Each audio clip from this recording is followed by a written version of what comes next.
This is Scott from www.fairlynerdy.com, and this video goes over the difference between a z-table and a t-table. If you're doing a z-test, you'd want to use a z-table, and if you're doing a t-test, you want to use a t-table. But what's the difference between them? So this here is an example of a normal curve that you'd get off of a z-table. So if you plot it up, the z-table is a cumulative probability density, but if you plotted up just the probability density instead of the cumulative, you get this nice normal bell curve. And it peaks at 0.4, and the total area under this curve is 1.0. If you integrate this total area, it's 1.0.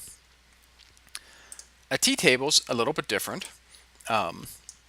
This is a t-table, and it turns out, the plot of a probability density for a t-table, and you don't actually have one line.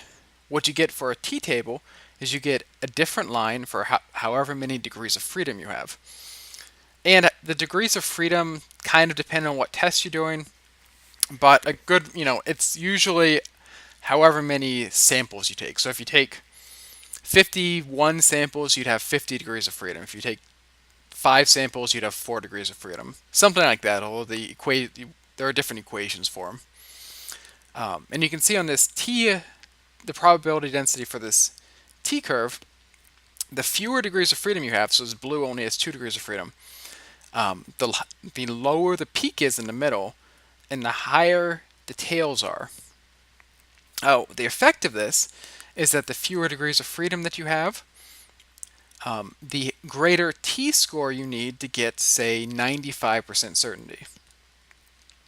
If you wanted to get 95% certainty with a t-table, let's see, we can go to our t-table and look up, and 95% is right around 0.165, 0.164, 0.165. If you wanted 95% certainty, and we need one-tailed 95% certainty, and you only have 2 degrees of freedom, then you'd need a t-score of 2.92, so that's almost twice as much. But if you have a whole bunch of degrees of freedom, say 300, you get right back down to that 1.65. So what you see here, as degrees of freedom go up, they converge on peaking at this 0.4.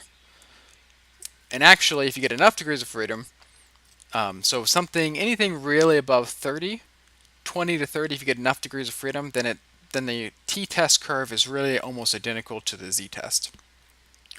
And that's why people say if you have less than 20 degrees of freedom, you need to be using the t-test curve. If you get above 20, 20 to 50 is kind of a gray zone. Above 30, above 50 certainly, then you can use the z-curve, and it doesn't really matter. All right, thanks. If you want to look at the Excel sheets I've posted them online here at fairlynerdy.com/hypothesis testing examples. So these Excel sheets for free. And if you want a cheat sheet for the different types of hypothesis testing, we have the z-test, one sample t-test, paired t-test, 2 sample t-tests, and with equal and an unequal variance. An example of why you would use each one, the equations for that correspond to each of them, and then the Excel functions for each of them if you want to do it in Excel. You can go to www.fairlynerdy.com/hypothesis testing cheat sheets, and that's free as well. All right, thank you.